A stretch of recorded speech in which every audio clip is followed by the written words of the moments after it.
Tafsir Surat At-Taubah, ayat 103. Zakat sebagai penyuci jiwa. Assalamualaikum warahmatullahi wabarakatuh. Zakat merupakan salah satu rukun Islam yang memiliki banyak manfaat, tidak hanya bagi fakir miskin, tetapi juga bagi orang yang menunaikannya. Salah satu fungsi utama zakat sebagai penyuci jiwa. Zakat dapat menyucikan jiwa dari sifat-sifat tercela seperti bakhil, kikir, dan egois. Ketika seseorang mengeluarkan zakat, ia dilatih untuk mementingkan orang lain dan berbagi dengan mereka yang membutuhkan. Hal ini membantu menumbuhkan rasa empati dan kepedulian terhadap sesama. Selain itu, zakat juga menumbuhkan akhlak mulia seperti kedermawanan, suka berbuat baik, dan pandai bersyukur. Ketika seseorang dengan ikhlas memberikan sebagian hartanya kepada orang lain, ia akan merasakan kebahagiaan dan kepuasan batin. Hal ini mendorongnya untuk terus berbuat baik dan membantu orang lain. Zakat juga merupakan salah satu bentuk rasa syukur kepada Allah SWT. Dengan mengeluarkan zakat, seseorang menunjukkan rasa terima kasihnya atas nikmat yang telah diberikan Allah. Sebagai balasannya, Allah akan melipat gandakan nikmat tersebut dan memberikan keberkahan dalam hidup. Hal ini sebagaimana dijelaskan dalam firman Allah dalam surat At-Taubah ayat 103, yang artinya, ambillah zakat dari harta mereka guna menyucikan dan membersihkan mereka. Dan doakanlah mereka, karena sesungguhnya doamu adalah ketenteraman bagi mereka. Allah Maha mendengar lagi Maha mengetahui. Imam Al-Baghawi dalam kitab Tafsir Ma'alimut Tanzil menjelaskan, Allah SWT memerintahkan Nabi Muhammad SAW untuk mengambil zakat dari sebagian harta umat Islam. Zakat membersihkan diri dari dosa-dosa dan meningkatkan derajat seorang muslim dari munafik menjadi ikhlas. Dengan mengeluarkan zakat, seorang muslim menunjukkan ketaatannya kepada Allah dan kepeduliannya terhadap sesama. Selain itu, zakat juga menumbuhkan jiwa yang ikhlas dan dermawan. Dengan mengeluarkan zakat, seorang muslim melatih dirinya untuk berbagi dan membantu sesama.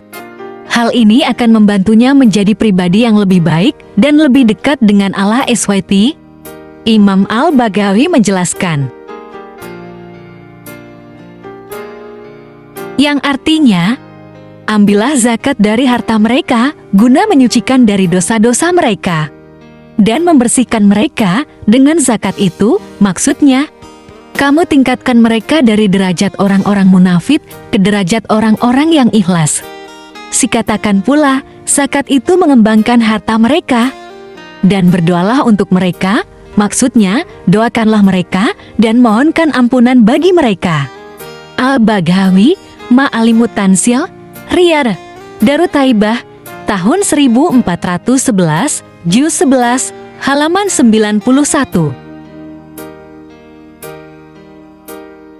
Sementara itu, Abu Ja'far At-Tabari dalam Jami'ul Bayan mengatakan, Allah memerintahkan Nabi Muhammad untuk mengambil zakat dari orang-orang yang telah bertobat dari dosa-dosa mereka. Zakat ini dimaksudkan untuk membersihkan mereka dari dosa dan mengangkat derajat mereka di sisi Allah.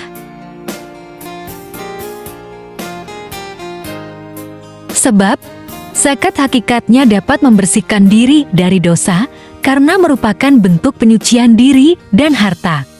Dengan mengeluarkan zakat, seseorang telah menunjukkan ketaatannya kepada Allah dan rasa solidaritasnya kepada sesama manusia. At-Tabari berkata,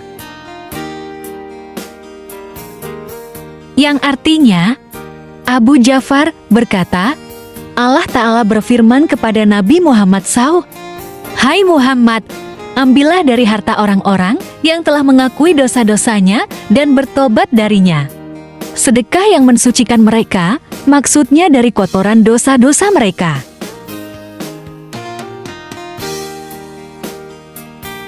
Dan menyucikan mereka dengannya, ia berkata, sedekah itu menyucikan mereka dengan cara meningkatkan derajat mereka di sisi Allah, dan mengangkat mereka dari derajat orang-orang munafik ke derajat orang-orang yang ikhlas. Dan berdoalah untuk mereka, ia berkata, dan berdoalah kepada mereka untuk diampuni dosa-dosanya, dan mohonlah ampunan bagi mereka. Abu Ja'far At-Tabari, Jami'ul Bayan. Makkah Darut Tarbiyah wa Turtas, Jilid 14, halaman 454. Profesor Quraish Shihab dalam kitab Tafsir Al-Misbah menyebutkan, ayat ini memberikan panduan tentang cara menyucikan diri. Allah memerintahkan Nabi Muhammad SAW untuk mengambil harta dari orang-orang yang mampu secara ekonomi. Harta tersebut nantinya akan diberikan kepada mereka yang berhak menerimanya. Mengapa Allah memerintahkan pengambilan harta ini? Salah satu bentuk pengampunan Allah adalah melalui sedekah dan pembayaran zakat. Dengan demikian, harta yang diambil ini bukanlah rampasan, melainkan sedekah dan zakat yang harus mereka berikan dengan kesungguhan dan ketulusan hati. Jumlah harta yang diambil pun tidaklah seluruhnya, melainkan sebagian saja. Bukan pula bagian terbesar atau yang terbaik. Harta yang diambil ini memiliki fungsi untuk mensucikan harta dan jiwa mereka. Selain itu, harta tersebut juga bisa membantu pengembangan harta pemiliknya. Setelah pengambilan harta ini, Nabi Muhammad SAW dianjurkan untuk berdoa bagi mereka. Doa ini menunjukkan restu dan permohonan keselamatan serta kesejahteraan bagi mereka. Doa tersebut dapat membawa ketenangan jiwa bagi mereka yang selama ini gelisah dan takut akibat dosa-dosa yang telah dilakukan. Ayat ini menyampaikan pesan bahwa Allah Maha mendengar lagi Maha mengetahui. Ini berarti, meskipun mereka berbuat salah, Allah selalu mengetahui keadaan mereka, dan senantiasa terbuka pintu ampunan bagi mereka yang mau bertobat dan memperbaiki diri. Profesor Quraish Shihab, Tafsir Al-Misbah, Ciputat, Lentera Hati, tahun 2002, Jilid 5, halaman 70. Selain sebagai penyucian diri, zakat juga memiliki peran penting dalam mewujudkan keadilan sosial dan kesejahteraan masyarakat. Hal ini terwujud melalui pendistribusian harta yang dizakatkan kepada 8 golongan yang disebut asnaf, di antaranya fakir miskin, mualaf, gharim, dan orang yang berjuang di jalan Allah. Distribusi zakat ini membantu meringankan beban mereka yang kurang mampu. Fakir miskin, misalnya, akan mendapatkan bantuan untuk memenuhi kebutuhan pokoknya seperti makanan, sandang, dan papan.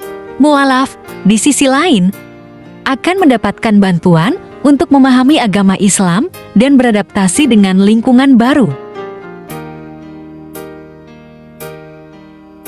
Syekh Wahbah As-Suhaili dalam kitab Tafsir Al-Munir mengatakan, zakat juga mendorong pemerataan ekonomi di antara umat Islam.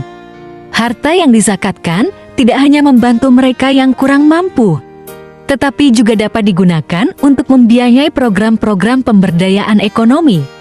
Program-program ini dapat membantu mereka yang kurang mampu untuk meningkatkan taraf hidup mereka dan menjadi mandiri secara ekonomi. Yang artinya, agar peredaran harta tidak hanya terbatas kepada orang-orang kaya, dan tidak ada yang sampai kepada orang-orang miskin, maka orang-orang kaya menguasai orang-orang miskin dan membagi-bagi harta itu hanya di antara mereka. Praktik pembagian seperti ini adalah prinsip pemerataan ekonomi bagi setiap orang dan tercapainya distribusi harta kepada semua orang. Syekh Wahbah Az-Suhaili, At-Tafsirul Munir, Beirut, Darul Fikir, tahun 1418, jilid 28, halaman 81. Secara keseluruhan, zakat merupakan instrumen yang efektif untuk mewujudkan keadilan sosial dan kesejahteraan masyarakat. Dengan pendistribusian yang tepat dan efektif, zakat dapat membantu mengurangi kesenjangan ekonomi dan meningkatkan kualitas hidup masyarakat. Fungsi ganda zakat ini, penyucian diri dan pemerataan ekonomi, menunjukkan bahwa Islam tidak hanya mementingkan kesucian spiritual, tetapi juga kesejahteraan sosial. Zakat menjadi instrumen penting untuk mewujudkan keadilan dan keseimbangan dalam masyarakat. Dilansir dari No Online, Ustadz Zainuddin Lubis, pegiat kajian Islam tinggal di Ciputat.